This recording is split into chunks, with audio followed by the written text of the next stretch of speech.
Hello everyone, నా పేరు doctor Sanjeev Kumar మునోడి. నా consultant neuro surgeon, Medicover hospital Chandanagar branch లో వర్క్ చేస్తున్నాను. స్ట్రోక్ అంటే కామన్ గా ఇప్పుడు హార్ట్ అటాక్ ఎలా వస్తుందో అలాగే బ్రెయిన్ అటాక్ అంటారు, అదన్నా స్ట్రోక్ అంటారండి టెక్నికల్ గా.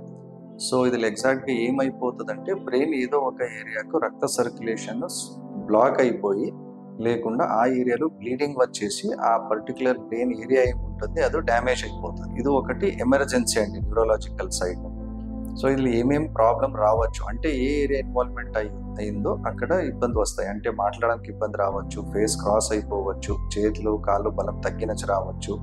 ఆ ఏరియా పెద్దగా ఉంటే కొంచెం మంది అన్కాన్షియస్ అయిపోతారు. ఏమేమి రీజన్ ఉండొచ్చు?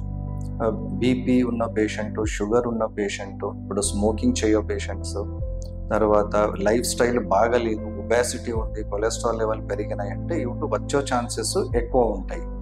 సో ఇది ఏదేది వెరైటీ ఉంటాయి స్ట్రోక్లు.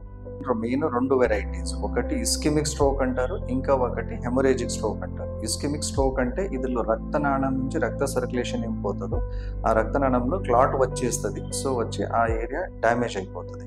ఇంకా ఒకటి హెమరేజిక్ అంటే ఇందులో ఆ రక్తనాళం బర్స్ట్ అయిపోయి బ్లీడింగ్ అయిపోతుంది బ్రెయిన్ ఏరియా. సో రెండుకు ట్రీట్మెంట్ ఏముంది, కంప్లీట్ గా వేరే అయిపోతుంది.